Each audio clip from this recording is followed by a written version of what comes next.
हाँ जी बच्चों, तो लास्ट लेक्चर में हमने क्या किया था? Audit risk. ऑडिट रिस्क क्या होता है इसके बारे में हमने पूरा डिटेल में जाना, और कुछ इंटरनल कंट्रोल के ऊपर बहुत सारा डिस्कशन हुआ था, है ना। तो प्लस इसके अलावा ऐसे 315 के ऊपर भी हमारा क्या हो गया, डिस्कशन हो चुका है। चलो अब आओ, नेक्स्ट हमारा क्या है, एक बार इंटरनल कंट्रोल के अंदर ही सबसे पहले हमने क्या जाना था इंटरनल कंट्रोल में।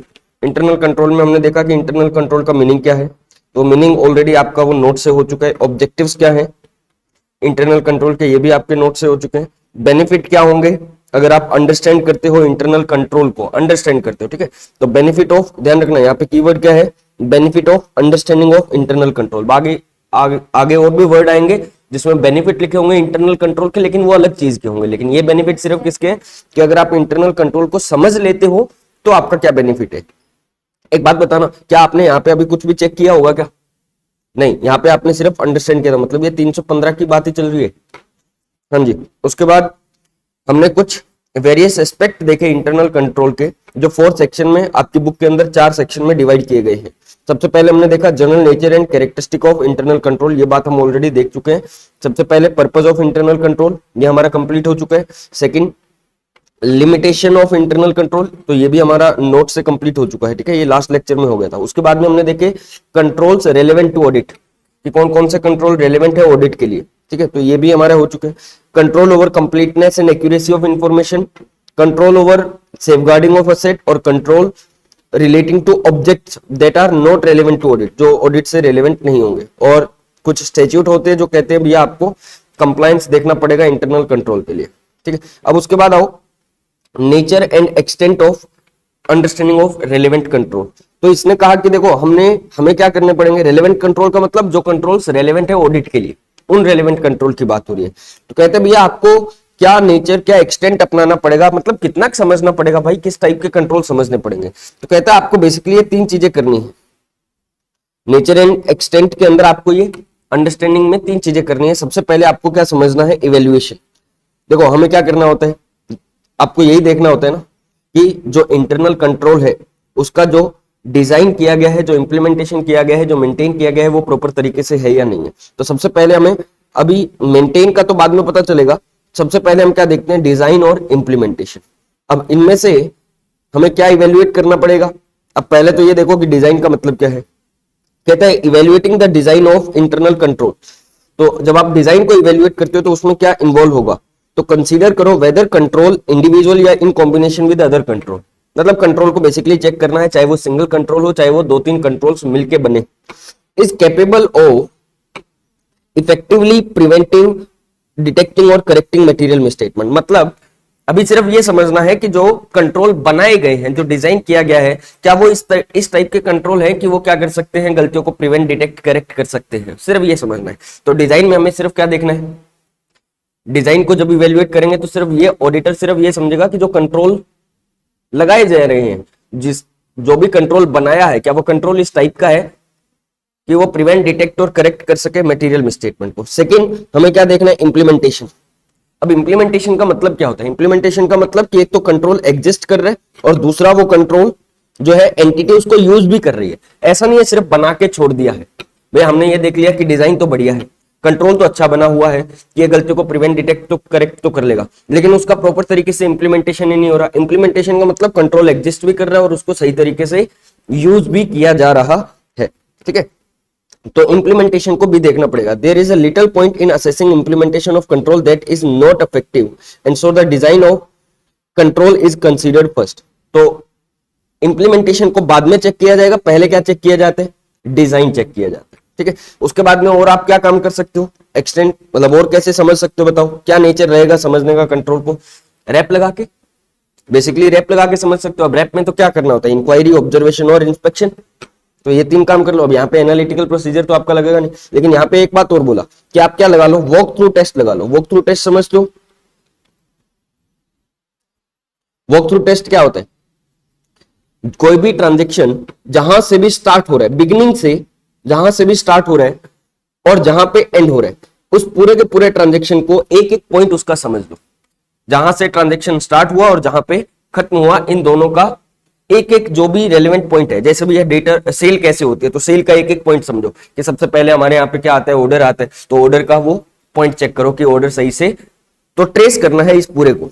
तो जो भी ट्रांजेक्शन है, जैसे सेल का ट्रांजेक्शन है, तो एक एक पॉइंट को चेक करो, ऑर्डर आया, इनवॉइस बना, इनवॉइस प्रॉपर तरीके से बना या नहीं बना, इनवॉइस की एक कॉपी कैशियर के पास गई या नहीं गई, इनवॉइस की एक कॉपी गोडाउन में गई या नहीं गई, डिस्पैच सही से हुआ या नहीं हुआ, सामान वहां तक पहुंचा या नहीं पहुंचा, इस पूरे ट्रांजेक्शन को क्या करो, अच्छे से चेक करो। क्रेडिट सेल होगी तो अलग तरीके से चेक किया जाएगा, ठीक है। तो कहता है वॉक थ्रू टेस्ट लगाओ, इसी को बोलते हैं walk through test. Walk through test का मतलब एक एक चीज को क्या करना, जहां से ट्रांजेक्शन स्टार्ट हो रहा है और जहां पे खत्म हो रहा है, एंड हो रहा है, उसमें जितने भी पॉइंट्स बन रहे हैं हर पॉइंट को अच्छे से चेक करो और उसमें गलतियां निकालने की कोशिश करो। गलतियां निकालने का मतलब कोई लूप होल निकालने की कोशिश करो। कहते हैं सिर्फ इंक्वायरी करने से काम नहीं बनेगा, ये तो ऑलरेडी हम पहले पढ़ चुके हैं, ठीक है। उसके बाद में कहते हैं obtaining an understanding of entities control is not sufficient. एक बात बताओ, क्या सिर्फ अंडरस्टैंडिंग लेना ही काफी है? तो नहीं। यहां पे हम अभी तक हम अंडरस्टैंडिंग ले रहे थे फर्स्ट और सेकंड में, कहता है यहां पे अब आपको क्या करना पड़ेगा, टेस्ट भी करना पड़ेगा, ठीक है। तो obtaining an understanding of control is not sufficient to test their operating effectiveness. याद करो, टीओसी भी तो लगाना पड़ेगा। Unless there is some automation that provides for the consistent operation of control. हाँ, अगर ऑटोमेशन है तब ठीक है, तब हम फिर भी हम क्या कर सकते हैं, शायद टेस्टिंग ना करें, समझ के हमारा काम चल जाए, ऑब्जर्वेशन से हमारा काम चल जाएगा, ठीक है। तो कहते हैं नेचर एंड एक्सटेंट में क्या रहेगा, सबसे पहले हमें डिजाइन और इंप्लीमेंटेशन को चेक करना है, सेकंड हमें रैप लगाना है, एंड थर्ड हमें टीओसी लगाना है, ठीक है। बेसिकली कहते हैं ऑपरेटिंग इफेक्टिवनेस चेक करनी पड़ेगी, ठीक है। तो रेलेवेंट क्या रहेगा, सिर्फ समझना काफी है क्या? हाँ जी। नेक्स्ट आओ कंपोनेंट ऑफ इंटरनल कंट्रोल, ये हम हमारे नोट से करते हैं। कंपोनेंट्स ऑफ इंटरनल कंट्रोल, तो कंपोनेंट्स क्या है?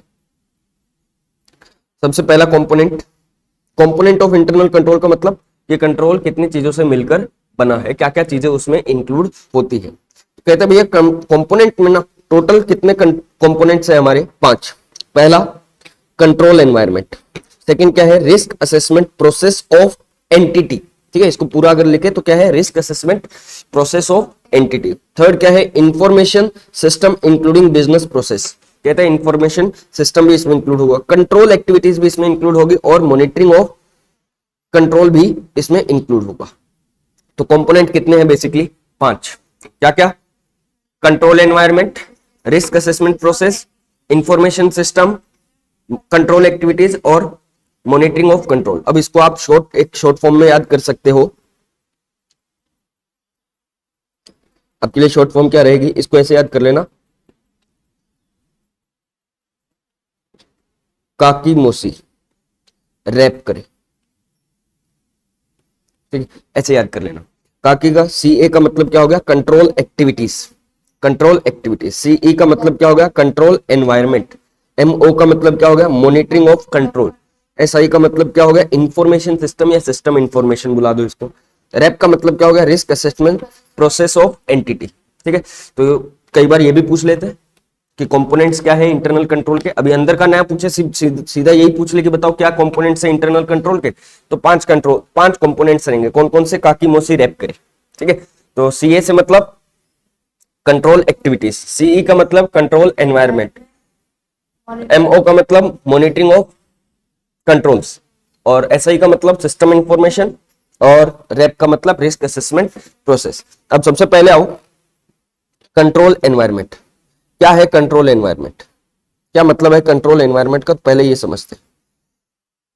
अब नाम से इसका वैसे तो क्लियर है, देखो सबसे इंपॉर्टेंट एलिमेंट हो गया इंटरनल कंट्रोल का, जो वो क्या है, कंट्रोल एनवायरनमेंट। इसी के ऊपर क्या होगा आपका, आगे के बाकी के कंपोनेंट सही तरीके से काम कर रहे हैं या नहीं कर रहे हैं, एंटिटी का इंफॉर्मेशन सिस्टम काम कर रहा है सही से, एंटिटी की मॉनिटरिंग सही से काम कर रही है, कंट्रोल एक्टिविटी सही से काम कर रही है, तो वो सब किसके ऊपर डिपेंड करेगी, कंट्रोल एनवायरनमेंट के ऊपर। बेसिकली वहां का वातावरण, वहां की एनवायरनमेंट क्या रहती है, वहां के लोग कितने जागरूक है अपने एनवायरनमेंट के लिए, वहां के कंट्रोल के लिए। बेसिकली हर एंटिटी का अपना क्या होता है, एक अलग टाइप का एनवायरनमेंट होता है हर टाइप की एंटिटी का। जैसे अगर आप स्कूल में जाते हो तो स्कूल का एनवायरनमेंट आपको अलग मिलता है। स्कूल में क्या होता है, आपको क्या लगाना पड़ता है, टाई लगा के रखनी पड़ेगी, आपको लेस बांध के रखने पड़ेंगे, बाल बढ़िया से बना के रखने पड़ेंगे, जूते पॉलिश करके आने पड़ेंगे, बेल्ट लगा के आना पड़ेगा, ऐसे बाल खड़े नहीं कर सकते हो, बिठा के रखने पड़ेंगे, लड़कियों को चोटी बांध के जानी पड़ेगी, ऐसे खुले नहीं रख सकती। ये वहां का एनवायरमेंट है, स्ट्रिक्ट एनवायरमेंट है। क्लासेस प्रॉपर टाइम से लगेगी, कोई भी बच्चा बिना फालतू में बाहर घूम नहीं सकता, ये वहां का एनवायरमेंट है, ठीक है। लेकिन अगर ऐसे ही क्या आप जाओ कॉलेज में जाओ, तो कॉलेज में क्या है, इसका बिल्कुल उल्टा पूरा का पूरा, कि जैसा घूमना है वैसे घूमो, क्लास अटेंड करनी है करो, ठीक है। क्लास अटेंड कर लो तो टीचर आपके पैर छू ले, यही होता है ना भाई। क्लास वगैरह तो जाना ही नहीं है। हाँ, वहां पे क्या है, फेस्टिवल्स का बड़ा ध्यान रखा जाता है। कॉलेज में ज्यादा इंपॉर्टेंस किसको दी जाती है, फेस्टिवल्स को। तो बताओ, स्कूल और कॉलेज दोनों ही एक क्या है, एजुकेशनल इंस्टीट्यूट हुए, दोनों ही एजुकेशनल ऑर्गेनाइजेशन है, लेकिन दोनों में अपना कल्चर क्या है, अलग है। दोनों में वैल्यू किसको दी गई है, अलग अलग चीजों को, वहां पे अलग अलग चीजों को। अगर हम कॉलेज की बात करें तो वहां पे क्या है, थोड़ा सा खुला स्वभाव रहता है लोगों का, है ना। टीचर्स भी इतना कहेंगे नहीं, हालांकि वो डर के मारे नहीं कहते, क्योंकि कॉलेज के बच्चे हैं तो फिर वो क्या कर सकते हैं, सामने से हमला भी कर सकते हैं, तो इसलिए बेचारे इतने बोलते भी नहीं। प्लस इसके अलावा नॉर्मली क्या रहते हैं, फ्रेंडली रहते हैं। अच्छा, ऐसे ही कोई आप ट्यूशन में जाते हो, कोचिंग में जाते हो, तो वहां का एनवायरमेंट और भी अलग है, ठीक है। तो सबके एनवायरमेंट अपने अलग अलग है। ऐसे ही बताओ, कोई भी ऑर्गेनाइजेशन जो होगा, कंपनी जो होगी, क्या कंपनी, हर कंपनी में एनवायरमेंट सेम रहता होगा, नहीं, हर कंपनी का एनवायरमेंट अलग है। टाटा कहता है भैया मेरे को तो ईमानदारी चाहिए, अंबानी कहता है मेरे को प्रॉफिट चाहिए, ईमानदारी जाए बाढ़ में। जैसे मान लेते हैं आप लोगों का एक इंटरव्यू हुआ, ठीक है, और इंटरव्यू में आपसे क्या पूछा गया कि बताओ हम जिस इंडस्ट्री के अंदर है और उस इंडस्ट्री में ये प्रैक्टिस है कि अगर एक लॉ को हम थोड़ा सा तोड़ देना, लॉ को अगर ना माने तो हमारा ढेर सारा प्रॉफिट हो सकता है, लेकिन अगर हमने मान लिया तो हमारा करोड़ों का नुकसान हो जाएगा। तो आप बताओ, ऐसे केस में आप लोग क्या करना चाहोगे। आपको इंटरव्यू में पूछा गया कि बताओ आप ऐसे में क्या करोगे, तो आप क्या कहोगे, सर पूरी इंडस्ट्री ऐसा ही कर रही है, प्रैक्टिस में यही चल रहा है, हम भी कर लेंगे। अब मान लेते हैं इसी बेसिस पे उन्होंने आपको रख भी लिया, तो इसका मतलब आपको क्या समझ आ रही है, मैनेजमेंट की वहां की फिलोसफी समझ आ रही है कि यहाँ का मैनेजमेंट कैसा है, बेसिकली क्या चाहता है, प्रॉफिट चाहता है। अब वो कहते हैं इंटरनल कंट्रोल जाए भाड़ में, अगर कंट्रोल तोड़ के, भाई वो कह रहे हैं लो तोड़ के भी अगर आप क्या कर लो, प्रॉफिट कमा के दे रहे हो तो कमा लो, तो वो कहेगा कंट्रोल तोड़ के अगर आप कमा सकते हो तो कमा लो। तो मतलब वहां पे कंट्रोल्स को क्या नहीं दी जाएगी, इतनी इंपॉर्टेंस नहीं दी जाएगी। किंगफिशर में जाओगे, वहां का अलग एनवायरमेंट मिलेगा। तो हर ऑर्गेनाइजेशन का अपना क्या होता है, एनवायरमेंट होता है। अब ये एनवायरमेंट बनता कैसे है वहां का, वहां के मैनेजमेंट की सोच से, वहां का जो लोग रखे जा रहे हैं, वहां पे जो एम्प्लॉइज रखे जा रहे हैं वो किस तरीके के रखे जा रहे हैं। हो सकता है कुछ जगह पे हो, जैसे कॉम्पिटेंसी को या जो परफेक्शनिज्म को जो है वो बड़ी इंपॉर्टेंस दी जाती है। कुछ कंपनीज कहते हैं हमारा प्रोडक्ट क्या होना चाहिए, एकदम बेस्ट होना चाहिए, तो बिल्कुल कॉम्प्रोमाइज नहीं चाहिए हमें, बिल्कुल इसमें प्रोडक्ट की क्वालिटी में कोई भी कॉम्प्रोमाइज नहीं होना चाहिए। लेकिन कुछ ऑर्गेनाइजेशन कहते हैं अपने को तो सेल करनी है, जितनी ज्यादा सेल हो ठीक है, फटाफट से बनाओ आप। अभी तो यही हो रहा है। जैसे अगर अभी देखा जाए वैक्सीन जो है, अब पता नहीं है या नहीं है, लेकिन वैक्सीन जो है वो इतनी जल्दी बनी है, तो कहीं ना कहीं एक डाउट होता है, पता नहीं सही है गलत है, लेकिन एक डाउट होता है कि शायद उसमें क्या है, कॉम्प्रोमाइज किया गया है कहीं ना कहीं, ठीक है। ऐसा नहीं है सिर्फ इंडिया की बात कर रहा हूँ, पूरे वर्ल्ड की बात कर रहा हूँ कि पूरे वर्ल्ड में अगर इतनी जल्दी क्या हो रही है, वैक्सीन अगर बन रही है, तो कहीं ना कहीं उनमें क्या किया गया है, कोई ना कोई कॉम्प्रोमाइज किया गया है, कुछ ना कुछ। तभी तो देखो इतने ज्यादा साइड इफेक्ट आ रहे हैं, हम देखते हैं साइड इफेक्ट आती है, ऐसा नहीं है सिर्फ इंडिया में आ रही है, बाहर भी आ रहे हैं साइड इफेक्ट। तो क्यों किया गया ऐसा, अब ये तो चलो जल्दी थी, ये तो जल्दी थी, इसलिए क्या करना पड़ा, वैक्सीन लेके आनी पड़ी, ये सरकार की अपनी मजबूरी है। लेकिन कहीं ना कहीं कॉम्प्रोमाइज हुआ या नहीं हुआ, कॉम्प्रोमाइज हुआ। लेकिन कुछ जगह पे तो बेसिकली अभी हम कंट्रोल की अगर बात करें, कंट्रोल एनवायरनमेंट की अगर बात करें, तो कंट्रोल एनवायरनमेंट क्या है, क्या क्या इंक्लूड होगा कंट्रोल एनवायरनमेंट में। तो कहते हैं कंट्रोल एनवायरनमेंट में गवर्नेंस और मैनेजमेंट का फंक्शन क्या है। पहले तो ये देखेंगे कि किस तरीके से वहां का गवर्नेंस होता है, किस तरीके से वहां पे मैनेजमेंट काम करता है, वहां के लोगों का एटीट्यूड क्या है, वहां के लोग कितने अवेयर हैं, कितने, और क्या एक्शन लिया जाता है टीसीडब्ल्यूजी के द्वारा। मान लेते हैं किसी कंपनी के एम्प्लॉय ने क्या कर दिया, फ्रॉड कर दिया, गलत काम कर दिया, और वहां का टीसीडब्ल्यूजी कह रहा है कोई दिक्कत नहीं है यार, रख लो इसको, कोई प्रॉब्लम नहीं है, ये उन्होंने कोई एक्शन नहीं लिया। कुछ एंटिटी में क्या होता है, आपने थोड़ा सा भी गलत काम कर दिया, आपको निकाल देंगे, चलो यहाँ से बाहर। बहुत अच्छा, इवन कुछ कंपनीज में तो ये होता है, आपने अपने बिजनेस का जो काम है वो अपनी पर्सनल ईमेल आईडी से कर लिया, तब भी आपके ऊपर क्या एक्शन ले लिया जाता है, अलग अलग है। तो हर एंटिटी का अपना क्या रहता है, एक कल्चर रहता है। तो इसी कल्चर को हमें समझना है, यही कल्चर जो है वो बेसिकली क्या है, कंट्रोल एनवायरनमेंट है, और कुछ नहीं है कंट्रोल एनवायरनमेंट। तो कहते हैं कंट्रोल एनवायरनमेंट में क्या क्या इंक्लूड होगा, 3-4 चीजें बोले तो। पहला गवर्नेंस एंड मैनेजमेंट फंक्शन, दूसरा एटीट्यूड, अवेयरनेस और एक्शन, ये 3 हो गए, एक्शन ऑफ मैनेजमेंट या TCWG. Control environment sets the tone of organisation, control environment ही सेट करेगा कि भैया ऑर्गेनाइजेशन कैसी चलेगी हमारी, ठीक है। कुछ जगह पे जैसे बड़े ऑर्गेनाइजेशन में जाते हैं, बड़ी एमएनसीज में जाते हैं, तो वहां पे कॉर्पोरेट कल्चर होता है, पूरा जैसा बताया गया है आपको वैसे ही एज इट इज करना पड़ता है। लेकिन छोटे ऑर्गेनाइजेशन में जाते हो तो आप उसमें ऊपर नीचे कर सकते हो अपने काम में। And influence the consciousness of people, है ना। कुछ लोग होते हैं स्टार्टिंग में कहते हैं हम ईमानदारी देखेंगे, जैसे आप लोगों ने सुना होगा सरकारी ऑफिस जो होते हैं, है ना, जो गवर्नमेंट ऑफिस होते हैं, वहां पे जब शुरू शुरू में आदमी जाता है तो वहां पे वो क्या कहता है कि भैया मैं पूरा ईमानदारी से काम करूंगा। लेकिन जब वो अपने आसपास का वातावरण देखता है, दूसरे लोगों को देखते हैं, तो उसका मन भी ललचाता है, तो फिर उसका भी क्या हो जाता है, परसेप्शन चेंज हो जाता है वहां के लिए, फिर वो ईमानदारी भूल जाते हैं वहां पे। ठीक है, तो क्या क्या इंक्लूड होगा कंट्रोल एनवायरनमेंट में? 3 चीजें, क्या क्या? Governance management function, second attitude awareness और एक्शन ऑफ टीसीडब्ल्यूजी। अच्छा, क्या ऑडिटर को ये कंट्रोल एनवायरनमेंट समझना पड़ेगा? बिल्कुल, ये समझना बहुत जरूरी है। देखना पड़ेगा वहां का एनवायरनमेंट कैसा है, वहां के लोग कैसे हैं, वहां के लोगों की कॉम्पिटेंसी कैसी है, वहां का ऑर्गेनाइजेशन स्ट्रक्चर कैसा है, ये सब चीजें समझनी पड़ेगी। मैनेजमेंट की सोच क्या है, क्योंकि तभी हमें पता चलेगा कि इंटरनल कंट्रोल कितना स्ट्रिक्ट रहता है इनका। अगर इंटरनल कंट्रोल स्ट्रिक्ट रहे, भाई एक बात बताओ, अगर कंट्रोल एनवायरनमेंट जो है वो क्या है, उनके वैल्यू को वो इतना गौर नहीं करते हैं, ठीक है, ऑनेस्टी गई भाड़ में, तो भैया ऑडिटर को मालूम है यहाँ पे कंट्रोल कभी भी टूट सकते हैं, देन आपको कंट्रोल के ऊपर कम विश्वास करना है।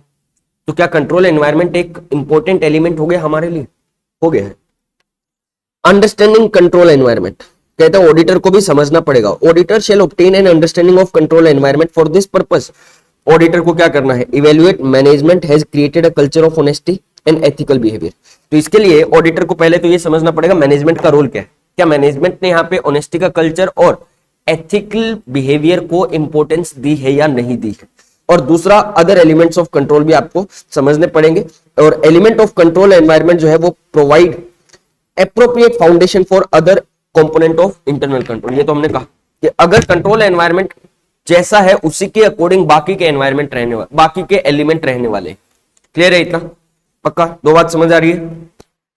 ऑडिटर को अंडरस्टैंड करने के लिए, कंट्रोल एनवायरनमेंट को अंडरस्टैंड करने के लिए 2 बातें समझनी है। क्या क्या? इवेल्युएट करना है मैनेजमेंट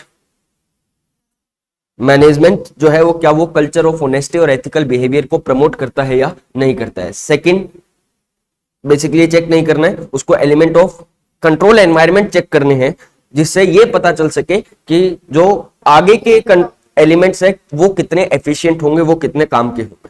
ठीक है, अब कहते हैं एलिमेंट ऑफ कंट्रोल एनवायरनमेंट, कहते हैं कंट्रोल एनवायरनमेंट, मैंने कहा ना एनवायरनमेंट कितनी चीजों से मिलकर बनता है, तो कहते हैं ये कहते हैं भैया 7 चीजों से मिलकर क्या बनेगा आपका कंट्रोल एनवायरनमेंट बनेगा आपका। सबसे पहले इंटेग्रिटी एंड एथिकल वैल्यूज, उनका कम्युनिकेशन ऑन एनफोर्समेंट। क्या भैया मैनेजमेंट या जो एंटिटी है वो इंटेग्रिटी और एथिकल वैल्यूज को कितना एनफोर्स करवाती है और कितना कम्युनिकेट करती है, लोगों को बताती है। भैया जैसे टाटा में जाते हो तो टाटा को सबको मालूम है, इंप्लॉइज को छोड़ो, इवन बाहर के लोगों को, पब्लिक को भी मालूम है कि टाटा जो है वो क्या है, ईमानदारी को खूब प्रेफरेंस देती है, बाकी कंपनीज नहीं देती। तो ये उनका एनफोर्समेंट है और उन्होंने कम्युनिकेट किया हुआ अपने लोगों को कि भैया ईमानदारी से कोई कॉम्प्रोमाइज नहीं होगा यहाँ पे, इंटेग्रिटी से कोई कॉम्प्रोमाइज नहीं होगा हमारे यहाँ पे। ठीक है, क्या ये इन्फ्लुएंस करेंगे इंटरनल कंट्रोल के अदर एलिमेंट्स? बिल्कुल करेंगे। कमिटमेंट टू कॉम्पिटेंस, कुछ लोग होते हैं जो कहते हैं हमें परफेक्शनिज्म चाहिए। अब परफेक्शनिज्म चाहिए तो भैया कॉम्पिटेंट लोग भी चाहिए, बिना कॉम्पिटेंट लोगों के परफेक्शनिज्म कैसे आएगा? क्या ये भी अगर वो एंटिटी कॉम्पिटेंसी के लिए कमिटेड है तो वहां पे काम भी अच्छे से होगा। अगर आपने बताओ भैया अकाउंटिंग के लिए किसको रख लिया, नॉर्मल बीकॉम वाले को रख लिया, तो पक्का अकाउंटिंग में गलती करेगा। और आपका कल्चर है कि आप कहते हो हमें कोई दिक्कत नहीं है, ऊपर नीचे हो काम तो कोई दिक्कत नहीं है। लेकिन अगर आप कहोगे कि भैया हमें तो क्या चाहिए, बढ़िया प्रोडक्ट चाहिए, तो उसके लिए तो आपको क्या चाहिए, परफेक्शनल, जो प्रोफेशनल लोग हैं वो आपको चाहिए होंगे। ठीक है, तो सेकंड क्या हो गया, सेकंड एलिमेंट आपका कंट्रोल एनवायरनमेंट का सेकंड एलिमेंट क्या हो गया, कमिटमेंट टू कॉम्पिटेंस। उसके बाद में पार्टिसिपेशन बाय टीसीडब्ल्यूजी। देखो हमने ये भी तो कहा था कंट्रोल एनवायरनमेंट में एक चीज क्या इंक्लूड होती थी, पहला ही पॉइंट क्या था, टीसीडब्ल्यूजी और मैनेजमेंट का फंक्शन। तो बताओ यहाँ पे टीसीडब्ल्यूजी अगर पार्टिसिपेट करेगा तो ज्यादा रोल होगा। जैसे बताओ कंपनी के लिए टीसीडब्ल्यूजी क्या है, कंपनी के लिए टीसीडब्ल्यूजी, एक बड़ी कंपनी के लिए टीसीडब्ल्यूजी क्या है, उनके इंडिपेंडेंट ऑडिटर। अगर इंडिपेंडेंट ऑडिटर ध्यान देते हैं कि भैया ये काम सही से हो रहा है, ये काम सही से नहीं हो रहा है, उनका काम यही है ना इंडिपेंडेंट ऑडिटर का। नहीं तो चलो छोड़ो, ऑडिट कमेटी तो आपने सुनी है। अब ऑडिट कमेटी में लोग कौन होते हैं ज्यादातर, इंडिपेंडेंट ऑडिटर होते हैं यहाँ पे। अब ऑडिटर मैं वर्ड गलत बोल रहा हूँ, इंडिपेंडेंट डायरेक्टर। ऑडिट कमेटी के अंदर लोग कौन होते हैं? Independent director. जो अब इंडिपेंडेंट डायरेक्टर है वो क्या है, वो ध्यान देते हैं भैया जो बाकी के डायरेक्टर, जो नॉर्मल डायरेक्टर्स है, वो काम सही से कर रहे हैं नहीं कर रहे हैं। कंपनी के अंदर जो भी प्रोजेक्ट लिए जा रहे हैं, जैसे बोलो CSR कमेटी है, अब CSR का काम सही से हो रहा है नहीं हो रहा है, इसके लिए क्या रखना पड़ेगा?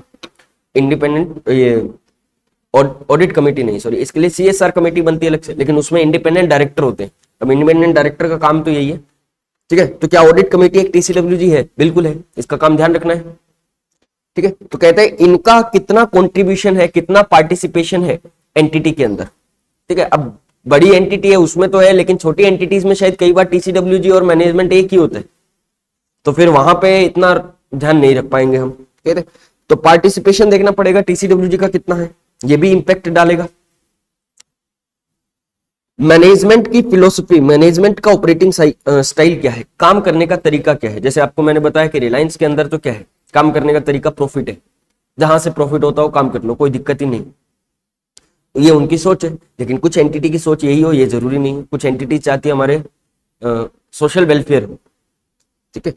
तो मैनेजमेंट का अप्रोच क्या है, रिस्क लेने का। हाँ, ये अंबानी साहब का रिस्क लेने का अप्रोच तो खूब तगड़ा है, रिस्क लो कोई दिक्कत ही नहीं।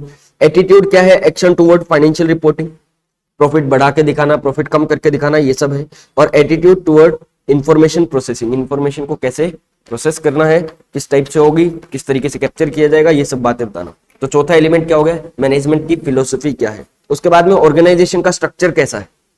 अब ये तो किसके ऊपर डिपेंड करेगा, स्ट्रक्चर समझते हो, हायरार्की होती है ना, सबसे ऊपर डायरेक्टर लोग, उसके बाद में मैनेजमेंट के लोग, उसके बाद में जो एग्जीक्यूटिव्स हैं वो आ जाते हैं, उसके बाद में उनके और स्टाफ आ जाएंगे, सुपरवाइजर्स आ जाएंगे।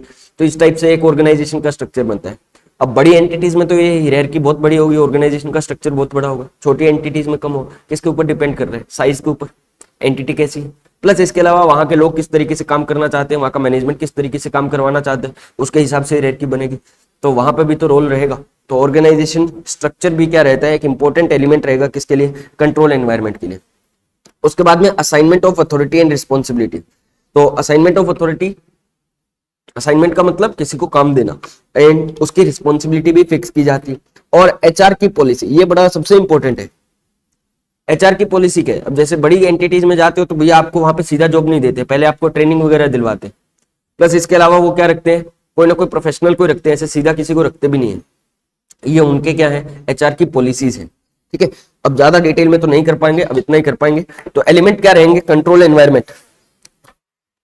कंट्रोल एनवायरनमेंट के एलिमेंट क्या है, 7। कौन कौन से, सबसे पहला communication and enforcement of integrity and ethical values. Second, commitment to competence. Third, participation by TCWG। Management की फिलोसफी, ऑर्गेनाइजेशन का स्ट्रक्चर, असाइनमेंट ऑफ अथॉरिटी और ह्यूमन रिसोर्स। तो आप इसको सिंपल ऐसे याद कर लो, सबसे पहला क्या हो गया, वैल्यूज, एथिकल वैल्यूज। सेकंड क्या हो गया, कॉम्पिटेंसी, ठीक है। तो दो तो एक खास बातें हो गई बेसिकली, है ना। खास बातें क्या हो गई, एथिकल वैल्यूज और कॉम्पिटेंसी को कितना ध्यान दिया जाता है। सेकंड क्या होगा, TCWG management, management participation by TCWG और मैनेजमेंट की फिलोसफी एंड ऑपरेटिंग साइकिल। उसके बाद में क्या हो गया, HR, ऑर्गेनाइजेशन स्ट्रक्चर और अथॉरिटी का असाइनमेंट, ठीक है। तो ये 7 हमें याद रखने हैं। बोलो इतना क्लियर है। तो सबसे पहले आओ कंट्रोल एनवायरनमेंट को ही समझते हैं। बताओ कितने कंपोनेंट है इंटरनल कंट्रोल के, 5। कौन कौन से, काकी मोसी, रैप करे, ठीक है। CA से कंट्रोल एक्टिविटीज, CE से कंट्रोल एनवायरनमेंट, उसके बाद में MO से मॉनिटरिंग ऑफ कंट्रोल, SI से सिस्टम इंफॉर्मेशन और रैप से risk assessment process of entity, ठीक है। सबसे पहला क्या हो गया हमारा, हम जो पढ़ रहे हैं कंट्रोल एनवायरनमेंट। कंट्रोल एनवायरनमेंट में क्या क्या इंक्लूड है, 2 चीजें, कौन कौन सा, गवर्नेंस और मैनेजमेंट का फंक्शन। सेकंड, एटीट्यूड, अवेयरनेस और एक्शन ऑफ TCWG मैनेजमेंट, ठीक है। यही हमें क्या बताता है आगे की पूरे, ये इन्फ्लुएंस करता है बाकी के लोगों को, ठीक है। अंडरस्टैंडिंग करना जरूरी है क्या ऑडिटर के लिए कंट्रोल एनवायरनमेंट को, बिल्कुल ये समझना पड़ेगा। इसके लिए ऑडिटर क्या करता है, इवेल्युएट करता है क्या चीजें, एक तो क्या मैनेजमेंट ने कल्चर ऑफ ऑनेस्टी और एथिकल बिहेवियर रखा है या नहीं रखा, और सेकंड ऑडिटर क्या करेगा, अदर एलिमेंट ऑफ कंट्रोल को भी चेक करेगा, क्योंकि एलिमेंट ऑफ कंट्रोल एनवायरनमेंट को क्या करेगा, चेक करेगा। एलिमेंट्स ऑफ कंट्रोल एनवायरनमेंट को चेक करेगा, क्यों, क्योंकि यही आगे प्रोवाइड करेंगे appropriate foundation to internal control, ठीक है। उसके बाद में एलिमेंट ऑफ कंट्रोल एनवायरनमेंट कितने हैं, total 7। Communication and enforcement of ethical values and integrity, second क्या हो गया, अच्छा जिस तरीके से हमने याद किया उसी को लेते हैं। सबसे पहला क्या हो गया, एथिकल वैल्यूज और कॉम्पिटेंसी, ठीक है, एथिकल वैल्यूज कॉम्पिटेंसी। उसके बाद में टीसीडब्ल्यूजी मैनेजमेंट, टीसीडब्ल्यूजी मैनेजमेंट। उसके बाद में अथॉरिटी, रिस्पॉन्स और ऑर्गेनाइजेशन का स्ट्रक्चर, और लास्ट एचआर पॉलिसीज, ठीक है। तो ये 7 हो गए हमारे, इसको ऐसे लिख लेना सिंपल सा। तो ये एक, इसको कहानी तो बनाने की जरूरत नहीं है, एक जैसे पोएम पढ़ते हो ना वैसे ही कर लेना। सबसे पहले क्या आएगा बताओ, एलिमेंट्स में, पोएम में ही चलते हैं। सबसे पहले वैल्यूज, सेकंड क्या हो गया, कॉम्पिटेंसी, थर्ड क्या हो गया, टीसीडब्ल्यूजी और मैनेजमेंट, फिफ्थ क्या हो गया, स्ट्रक्चर, एचआर पॉलिसीज, और लास्ट क्या हो गया, अथॉरिटी, ठीक है। तो ये टोटल 7, इस तरीके से भी याद हो जाएगा। इसमें अंदर का इतना इंपॉर्टेंट नहीं है, लेकिन ये एलिमेंट्स लिखने जरूरी है। अब एक बात बताओ, क्या अगर आपको सेटिस्फैक्टरी कंट्रोल एनवायरनमेंट मिलता है, क्या इसका मतलब अब फ्रॉड होने के चांसेस नहीं है? एक बात बताना, अगर कंट्रोल एनवायरनमेंट अच्छा नहीं है, क्या फ्रॉड होने के चांसेस है क्या? बहुत है फिर तो, क्योंकि आपने वहां पे एनवायरनमेंट ऐसा बना रखा है, खुला है, जैसे मर्जी काम करो, हमें कोई दिक्कत ही नहीं, ठीक है। तो ये फ्रॉड के लिए बड़ा जरूरी है। लेकिन एक बात बताओ, अगर आपको ऐसा नहीं मिला, कैसा नहीं मिला, कंट्रोल एनवायरनमेंट अच्छा मिला है, तो क्या 100% चांस है कि वहां पे फ्रॉड होगा ही नहीं? ऐसा पक्का नहीं है, ठीक है। हाँ, नॉर्मली हम ये कह सकते हैं, it can be A positive factor, कि अगर कंट्रोल एनवायरनमेंट अच्छा मिला है, मतलब वहां पे ऑनेस्टी को, एथिकल बिहेवियर को इंपॉर्टेंस दी जाती है, तो ये एक पॉजिटिव फैक्टर है। जब ऑडिटर क्या करता है, रोमम असेस करता है, इट में help reduce the risk of fraud, इसकी वजह से रिस्क कम हो गया फ्रॉड होने का, क्योंकि वहां पे इतना नहीं दिया गया। लेकिन it is not absolute deterrent of fraud, ऐसा नहीं है कि अब फ्रॉड होगा ही नहीं। Deficiency in internal control environment में undermine effectiveness of control in deterring fraud. कई बार ये हो जाता है कि अगर कंट्रोल एनवायरनमेंट में क्या है, डेफिशिएंसी है, तो कंट्रोल आपके क्या हो सकते हैं, थोड़े से कमजोर हो सकते हैं, जिसकी वजह से फ्रॉड होने के चांसेस हैं। Control environment thus influence auditors evaluation of other control. अब एक बात बताना, आपको शुरू में ही मिल गया कि भैया मैनेजमेंट तो क्या है, इतना ध्यान देता नहीं है अपने यहाँ पे, कंट्रोल को इतना गौर नहीं करता। अगर कोई कंट्रोल बाईपास भी कर रहा है तब भी मैनेजमेंट को इतनी दिक्कत नहीं होती, कोई एक्शन नहीं लिया जाता। देन उसका जो इसका इंपैक्ट, जो कंट्रोल एनवायरनमेंट को समझा ऑडिटर ने, इसका इंपैक्ट वो अदर एलिमेंट के ऊपर भी लेगा, कि वो मान के चलेगा भैया यहाँ पे कोई कंट्रोल एक्टिविटीज अच्छी नहीं है, क्योंकि यही फाउंडेशन था, ठीक है। तो इससे वो क्या करता है, रिस्क असेस करता है, एंड बाद में इसी के अकॉर्डिंग वो क्या लगाते हैं, 330 लगाते हैं, ठीक है। अब आओ, पहला कंपोनेंट हो गया हमारा। सेकंड कंपोनेंट हमारा क्या है,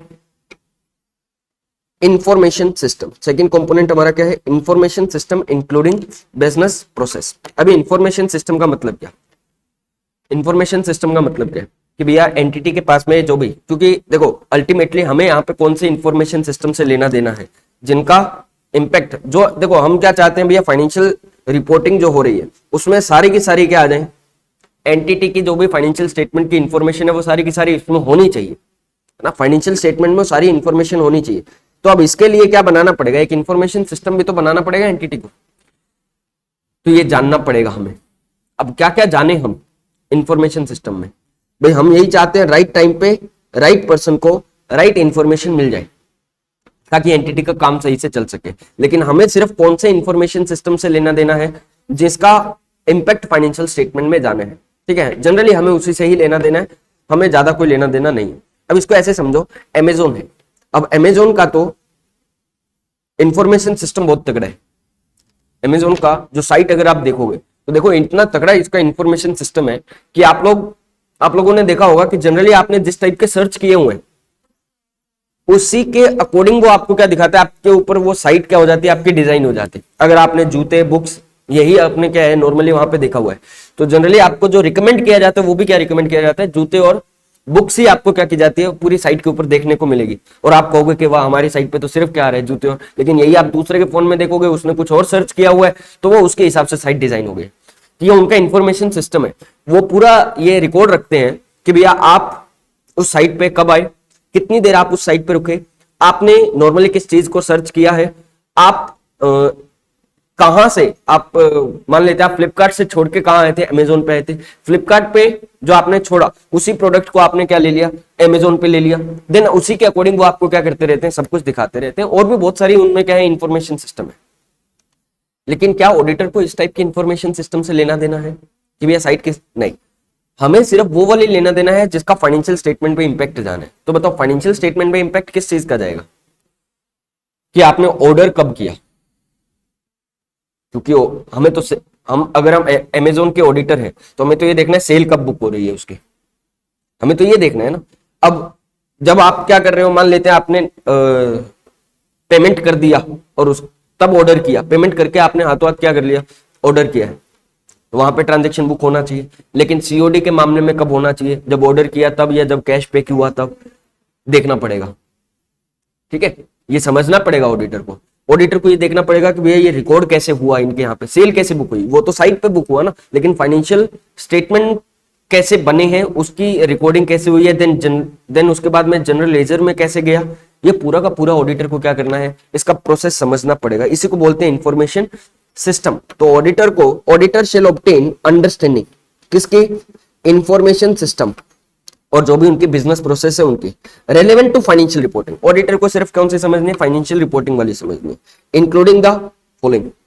अब इसमें हम सबसे पहले क्या समझते हैं, how the information system capture event and condition. Information system उस इवेंट को, उस कंडीशन को कैसे कैप्चर करता है जो क्या है, that are significant to the financial statement, जो सिग्निफिकेंट है फाइनेंशियल स्टेटमेंट के लिए। भाई जैसे आपने क्या किया, कौन सा इवेंट, ऑर्डर रिसीव करने का इवेंट कैसे कैप्चर करता है वो देखना पड़ेगा। ठीक है, तो सबसे पहले उन इवेंट और उन कंडीशंस को कैसे कैप्चर किया जाता है इंफॉर्मेशन सिस्टम के द्वारा, हम उसकी समझेंगे वो। ठीक है, जो सिग्निफिकेंट है, significant class of transaction in entities operation. कौन कौन से सिग्निफिकेंट क्लास ऑफ ट्रांजेक्शन है जो इंपॉर्टेंट है। बेसिकली साइट पे अगर जाते हैं तो भैया सेल के ट्रांजेक्शन क्या है, ज्यादा इंपॉर्टेंट है। उन ट्रांजेक्शन्स को क्या करना पड़ेगा, हमें अलग से रिकॉर्ड देखना पड़ेगा किस तरीके से रिकॉर्ड किया जा रहा है। उसके बाद में देखते हैं कि इन ट्रांजेक्शन की जो भी procedure by which those transaction are initiated, recorded, process and reported.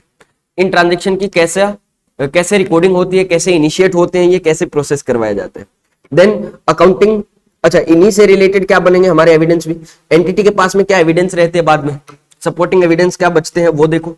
Journal entries जो लास्ट में की जाती है, अकाउंटिंग एस्टिमेट्स वगैरह या जजमेंट्स जो लगाए जाते हैं ना, जो नॉर्मली क्लोजिंग एंड पे होते हैं, वो सराउंडिंग, वो जो जर्नल एंट्रीज है उनके बारे में देखना पड़ेगा कि उनकी रिकॉर्डिंग कैसे होती है।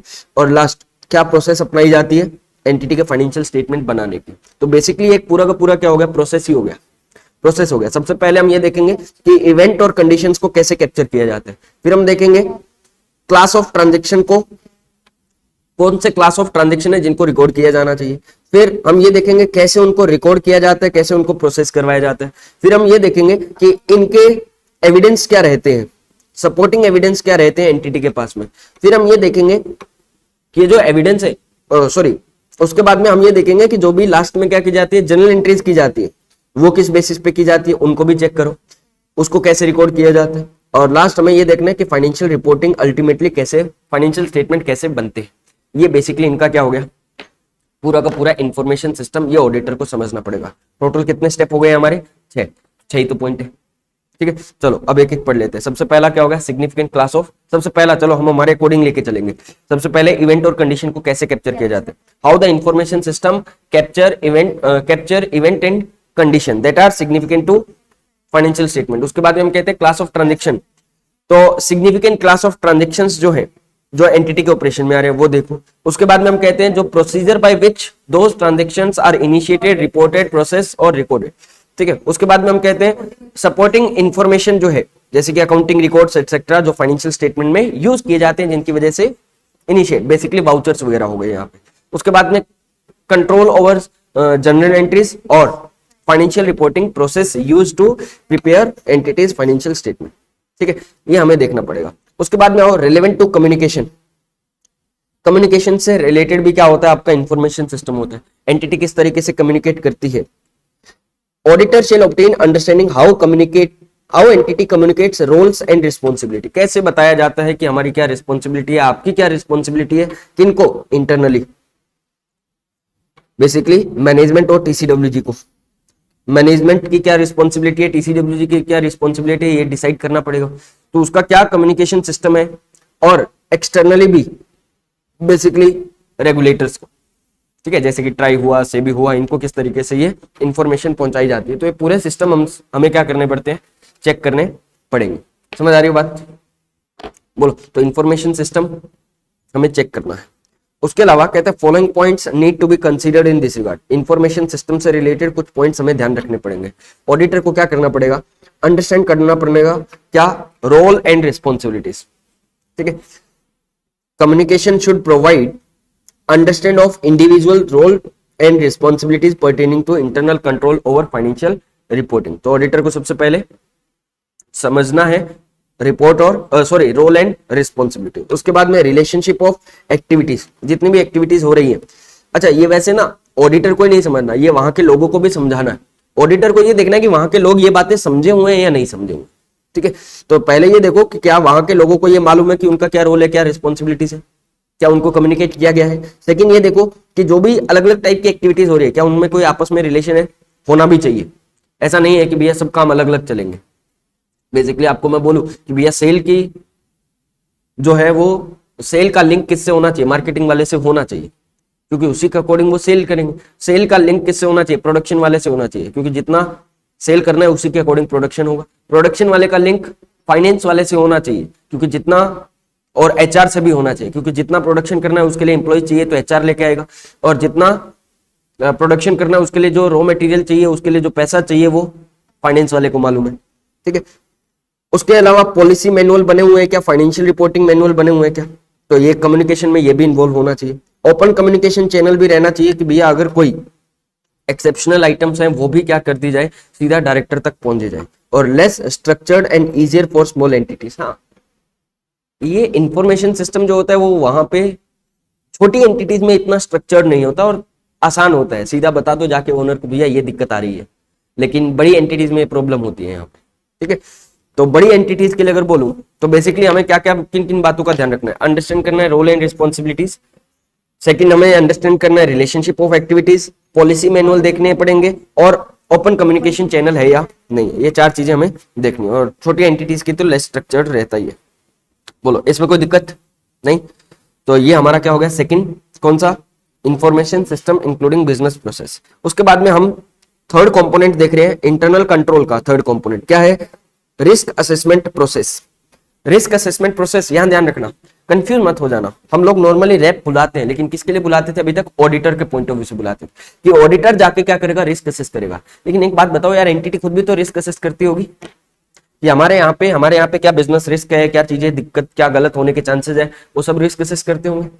जैसे मान लेते कहीं पे बाढ़ आ गई, तो बैंक वाले क्या करते होंगे, बैंक ने भाई, जैसे मान लेते हैं पंजाब के किसी एक पर्टिकुलर एरिया बठिंडा के पास में क्या आ गई, कोई बाढ़ आ गई है, वहां पे आने के चांसेस कम है, लेकिन मान लेते हैं वहां पे नहर टूट गई तो कोई प्रॉब्लम हो गई।